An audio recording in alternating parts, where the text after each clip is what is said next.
بسم اللہ الرحمن الرحیم۔ السلام علیکم ناظرین، آپ یوٹیوب اور فیس بک چینل دیکھ رہے ہیں،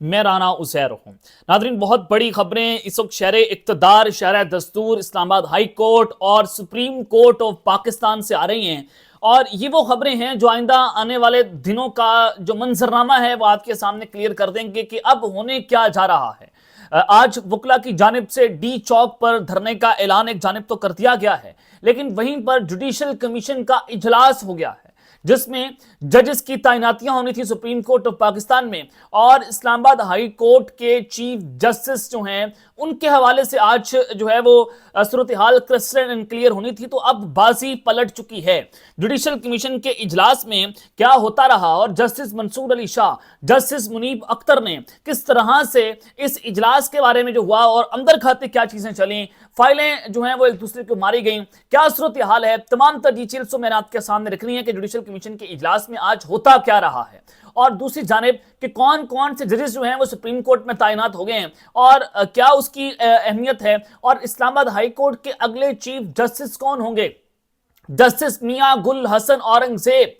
یہ نام بڑا امپورٹنٹ ہے۔ تو اب جسٹس سرفراز ڈوگر جو ہیں ان کو چیف جسٹس بنانے کے لیے کوششیں کی گئیں۔ اب ایک اور بڑی عام خبر آ رہی ہے، اس حوالے سے کچھ امپورٹنٹ ڈیٹیلز میں نے آپ کو بتانی ہے۔ ڈی چوک جناب دھرنے کا اعلان ہو گیا، اور پاکستان تحریک انصاف نے بھی اپنی انٹری دی ہے اس پوری سچویشن کے اندر۔ تحریک انصاف کی جانب سے بھی کچھ بڑے اعلانات ہوئے ہیں، وہ بھی خبر میں نے آپ کو بتانی ہے، لیکن آگے بڑھنے سے پہلے آپ سب سے درخواست کہ چینل کو ضرور سبسکرائب کر لیں، بیل آئیکن کو دبا دیں، آنے والی تمام تر اپڈیٹس آپ کی خدمت میں بر وقت پیش ہوتی رہیں۔ ناظرین، سب سے پہلے آج ایک جانب تو ڈی چوک جو ہے وہاں پر پاکستان وکلا جو ہے تمام پاکستان کی بار کونسلز کے وہاں پر پہنچے، کوئٹہ، لاہور، کراچی، ہر جگہ سے وکلا جو ہیں وہ تمام بار ایسوسیشنز کے وہاں پر پہنچے۔ انہوں نے اپنا احتجاج کیا 26 ترمیم کے خلاف، اور جو ججز کی تعیناتیاں ہو رہی ہیں ان کے خلاف آج انہوں نے جناب اپنا احتجاج جو ہے وہ دیا۔ تو اب جو ڈی چوک میں آپ کو بتا رہا ہوں کہ دھرنے کا اعلان ہو گیا، تو نئے ججز کی تقرری کے خلاف وکلا کی جانب سے اسلام آباد میں احتجاج کیا جا رہا ہے، اور اس دوران وکلا اور پولیس کے درمیان جھڑپیں بھی ہوئی ہیں۔ وکلا کے احتجاج کے پیش نظر سپریم کورٹ کے احاطے میں بھی پولیس کی بھاری نفری تعینات کر دی گئی، اور سپریم کورٹ جانے کے لیے صرف مارگال روڈ جو ہے وہ کھلا رکھا گیا، باقی تمام ڈی چوک سے جناب انٹرس بند کر دی گئی ہر جگہ سے، اور جو جناب کنونشن سینٹر ہے جہاں سے آج کل جو ہے وہ انٹری کھلی ہوئی ہے اس کو جناب بند کر دیا گیا۔ صرف آپ مارگلا روڈ سے ریڈ زون کے اندر داخل ہو سکتے ہیں، اس کے علاوہ آپ کہیں سے بھی ریڈ زون میں جناب داخل نہیں ہو سکتے، اور ریڈ زون کے داخلی راستے بند ہونے کے باعث کشمیر روڈ میں شدید ٹریفک جام رہی۔ سرینا چوک، نادرا چوک، میریٹ ایکسپریس چوک اور جو ٹی کراس بری امام ہے اس کو بھی بند کر دیا گیا، جبکہ جناح انڈر پاس بھی کنٹینرز رکھ کر بند کر دیا گیا ہے۔ اور پھر وکلا کو ریڈ زون میں داخلے پر پابندی نہیں ملی تو وکلا نے سری نگر ہائی وے کو بلاک کر دیا، اور وہاں پر سرینا چوک پر بھی وکلا اور پولیس اہلکاروں کے درمیان جو ہیں وہ جھڑپیں بھی ہوئیں۔ اب بات کچھ وکلا جو ہیں وہ ڈی چوک پہنچنے میں کامیاب ہو گئے اور ڈی چوک پر دھرنا دے دیا۔ وکلا ایکشن کمیٹی کے نمائندوں کا کہنا ہے کہ جب سارے وکلا ڈی چوک پہنچ جائیں گے تو اس کے بعد اگلے لائعمل کا اعلان بھی کریں گے۔ اب یعنی کہ بات جو ہے وہ ڈی چوک دھرنے تک جناب جا پہنچی ہے کہ جب تک آپ ہمارے مطالبات کو تسلیم نہیں کریں گے، وکلا یہ کہہ رہے ہیں کہ ہم ڈی چوک پر جناب بیٹھے رہیں گے۔ اور ادھر پولیس نے سپریم کورٹ میں داخلے کے لیے وکلا کے لیے مختص داخلی دروازہ بند کر دیا ہے، اور پولیس اہلکاروں کا وکلا سے گفتگو کرتے ہوئے کہنا تھا کہ ہمیں آرڈر ہے کہ انہیں اندر نہیں جانے دیا جائے گا۔ پولیس نے فاروق ایچ نائک کو تالا کھول کر خصوصی طور پر اندر آنے کی اجازت جو ہے وہ جناب دی تھی۔ اب یہ وکلا کو بھی اندر جانے سے روکا جا رہا ہے جو جناب 26ویں ترمیم کے خلاف ہیں، جو ججز کی تعیناتیوں کے خلاف ہیں، ان کو سپریم کورٹ میں جناب جانے کی جو ہے وہ بھی اجازت نہیں دی جا رہی، جو وکلا کا اصل گھر ہے۔ یعنی کہ یہاں سے اندھیر نگری چوپٹ راج کا آپ اندازہ جناب لگا سکتے ہیں۔ سینیٹر علی ظفر صاحب جناب پاکستان تحریک انصاف ان کا تعلق ہے، جناب یہ جوڈیشل کمیشن آف پاکستان کے رکن بھی ہیں، اس سے بھی بڑی امپورٹنٹ بات ہے۔ انہوں نے کہا کہ سپریم کورٹ میں 8 نئے ججز کی تقرری کے معاملے پر وکلا کا احتجاج جاری رہے گا، ہم اپنا احتجاج جاری رکھیں گے۔ سپریم کورٹ کے باہر انہوں نے صحافیوں سے گفتگو کرتے ہوئے کہا کہ ہم میدان نہیں چھوڑیں گے، اپنی آواز اٹھائیں گے۔ میں نے چیف جسٹس کو لکھے گئے خط میں سینیورٹی کا مسئلہ بھی اٹھایا، پہلے اسے حل کرنا چاہیے کہ آپ ایک لاہور ہائی کورٹ کے ایک جج کو اسلام آباد ہائی کورٹ میں تعینات کرتے ہیں اور اس کو آپ سینئر پیونی جج لگا دیتے ہیں، اور پھر اگلے چیف جسٹس اسلام آباد ہائی کورٹ بنانے کے لیے آپ ان کی راستے ہموار کر رہے ہیں۔ تو اس کے اوپر انہوں نے اس سینیورٹی کے معاملے پر اپنا مسئلہ اٹھایا۔ انہوں نے کہا کسی اور جج کو سپریم کورٹ لایا جاتا ہے جس میں ججز میں رنجش پیدا ہو سکتی ہے، ہم اس اصول پر کھڑے ہیں کہ شخصیات آنے جانے والی بات ہے، ادارہ اور اصول سب سے ضروری ہے۔ انہوں نے کہا کہ تسلیم کیا کہ تمام وکلا تنظیمیں ان تبادلوں کے خلاف نہیں ہیں، تاہم ان کا کہنا تھا کہ وہ اس کی مخالفت جاری رکھیں گے۔ یہ جناب جو ہے وہ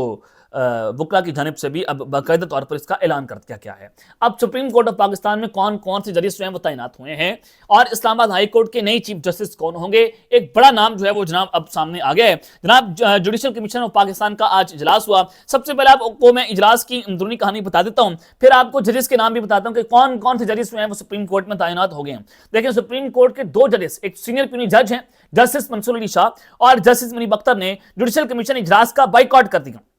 اور چیف جسٹس ایاب فریدی کی زیر صدارت جوڈیشل کمیشن کا اجلاس ہوا اور اجلاس جو ہے وہ سپریم کورٹ کے کانفرنس روم میں ہوا، جس میں سپریم کورٹ کے 8 ججز کی تعیناتیوں کے لیے ناموں پر غور کیا گیا۔ اب چونکہ جسٹس منصور علی شاہ اور جسٹس منیب اختر اس کے خلاف تھے کہ جو یہ سارا آپ جو ہے وہ پلاٹ تیار کر رہے ہیں یہ بالکل غیر آئینی ہے، غیر قانونی طریقے سے سارا کچھ ہو رہا ہے، اور انہوں نے اس کھیل کا حصہ بننے سے جناب صاف صاف انکار کر دیا۔ اور ثاقب بشیر صاحب سینئر کورٹ رپورٹر ہیں، بہت عرصے سے جناب کورٹ رپورٹنگ کر رہے ہیں، انہوں نے کہا کہ فائلیں پھینکی گئیں۔ جو جناب کہا جا رہا تھا کہ کچھ ججز ہیں وہ چیف جسٹس کے ساتھ بھی ہیں، تو باقاعدہ فائلیں پھینکی گئیں۔ جو جوڈیشل کمیشن کا اجلاس ہوا اس کے اندر سخت جملوں کے ساتھ ہی دوستی کا باقاعدہ پیج بھی پھٹ گیا ہے، یعنی کہ سخت جملوں کا تبادلہ خیال بھی اس کے اندر جناب ہوا۔ ثاقب بشیر صاحب جناب اس کو رپورٹ کر رہے ہیں۔ یہ بڑی امپورٹنٹ قسم کی جناب صورتحال ہو گئی ہے کہ اس وقت ججز کے اندر ڈویژنز ہیں، عدلیہ کے اندر جنگ بڑھتی چلی جا رہی ہے، اور یہاں پر چیف جسٹس کے اوپر بھاری ذمہ داری عائد ہو رہی تھی کہ وہ اس پوری صورتحال کو کیسے لے کر چلتے ہیں، لیکن جناب وہ وہی کام کر رہے ہیں جو ان کو کرنے کا کہا گیا ہے۔ تو اب اسلام آباد ہائی کورٹ کے اندر کیا ہو سکتا ہے؟ دیکھیں جناب 8 ججز جو ہیں، 6 ججز، میں نے 8 پہلے بات کی، 6 ججز جو ہیں ان کے ناموں کی جناب سپریم کورٹ میں اندر منظوری جوڈیشل کمیشن نے دے دی ہے، جس میں چیف جسٹس ایاب فریدی کی زیر صدارت اجلاس ہوا۔ اسلام آباد ہائی کورٹ کے چیف جسٹس عامر فاروق وہ اب سپریم کورٹ کے جج بن گئے ہیں۔ بلوچستان ہائی کورٹ کے چیف جسٹس ہاشم خان کاکڑ وہ جناب آ گئے ہیں سپریم کورٹ آف پاکستان میں۔ پھر پشاور ہائی کورٹ کے چیف جسٹس اشتیاق ابراہیم، سپریم کورٹ کے چیف جسٹس شفیع صدیقی سمیت سندھ ہائی کورٹ کے جسٹس صلاح الدین جو ہیں، اور پشاور ہائی کورٹ کے جسٹس شکیل احمد کو سپریم کورٹ کا جج بنانے کی منظوری جناب دے دی گئی ہے۔ اب چونکہ چیف جسٹس جو ہائی کورٹ ہیں عامر فاروق صاحب وہ سپریم کورٹ میں چلے گئے ہیں، ابھی اسلام آباد ہائی کورٹ کے چیف جسٹس کے نام کا اعلان نہیں ہوا، تو قائم مقام چیف جسٹس کون ہوں گے؟ یہ ایک عام سوال ہے، کیا ہو سکتا ہے؟ اب ان کی جگہ بات کیا ڈالی گئی ہے؟ اب چونکہ جناب انہوں نے چیف جسٹس بنانا ہے جو لاہور ہائی کورٹ سے انہوں نے جو ہے وہ خصوصی طور پر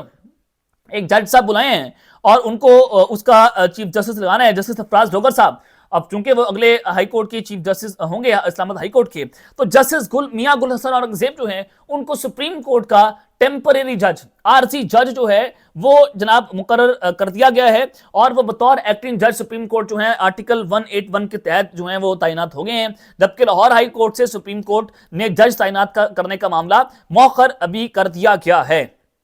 اب یہ جناب بڑی امپورٹنٹ صورتحال ہے۔ اب چونکہ ہائی کورٹ کے جو قائم مقام چیف جسٹس ہیں، پہلے خبر چل رہی تھی کہ میاں گل حسن اورنگزیب ہوں گے، لیکن جناب میاں گل حسن اورنگزیب کو انہوں نے صدر کے آرڈرز تک وہ اپنا کام ایکٹنگ جج بطور سپریم کورٹ جاری رکھیں گے، اور جب نئے چیف جسٹس کا اعلان ہو جائے گا، یعنی کہ جسٹس افراز ڈوگر صاحب جن کو لاہور ہائی کورٹ سے امپورٹ کر کے آپ ہائی کورٹ میں لے کر آئے ہیں اسلام آباد ہائی کورٹ کے اندر، ان کو اس کا چیف جسٹس بنانا ہے، تو لہٰذا ان کو وہاں پر لگا کر یہاں پر افراز ڈوگر کو چیف جسٹس لگائیں گے، اور پھر عامر فاروق صاحب سپریم کورٹ میں چلے جائیں گے اور میاں گل حسن اورنگزیب کو واپس اسلام آباد ہائی کورٹ کے اندر بلا لیا جائے گا۔ جناب یہ اس وقت چیزیں ہیں اور جو وہاں پر چل رہی ہیں، اور پھر اب چونکہ وکلا کہہ رہے ہیں کہ ہم اپنا احتجاج جاری رکھیں گے، ڈی چوک میں دھرنے کا اعلان انہوں نے کر دیا ہے۔ دوسری جانب جناب پاکستان تحریک انصاف کی جانب سے بھی کچھ اعلانات ہوئے ہیں، ان کی انٹری ہوئی ہے۔ اب چونکہ جو 8 فروری کو سوابی کے اندر پی ٹی آئی جلسہ کرنے میں تو کامیاب ہو گئی، لیکن لاہور کے اندر وہ جلسہ نہیں کر پائی۔ ظاہر ہے نیوزی لینڈ کی ٹیم پاکستان آئی ہوئی ہے، اور اس کے علاوہ ٹرائی سیریز جو ہے وہ لاہور کے اندر ہو رہی ہے، تو پاکستان تحریک انصاف نے مینار پاکستان پر جلسہ کرنے کی اجازت نہ ملنے پر پورے پنجاب میں احتجاج کرنے کا جناب فیصلہ کر لیا کہ ہمیں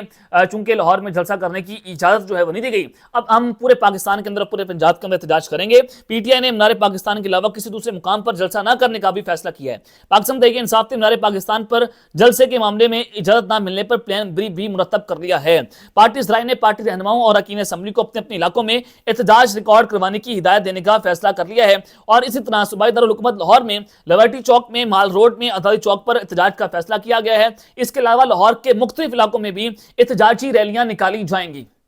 اب پلان بی پاکستان تحریک انصاف جو ہے وہ سامنے لے کر آئی ہے. تمام ٹکٹ ہولڈرز کو بھی ہدایات دے دی گئی ہیں کہ وہ اپنے اپنے حلقوں سے لوگوں کو احتجاج میں شرکت کو یقینی بنائیں. تو لہٰذا اب جناب یہ چیزیں آپ کے سامنے ہیں کہ پاکستان تحریک انصاف نے اب احتجاج کا اعلان کر دیا کہ وہ احتجاج کریں گے, متبادل پلان لے آئے ہیں, اور دوسری جانب عدلیہ کی جنگ جو ہے وہ بھی شدت اختیار کرتی چلی جا رہی ہے. اب تک کے لیے اتنا ہی. اپنا خیال رکھیے گا اور اس لنگا پہ لازمی حلقہ نالا لے کے مان. پاکستان زندہ باد.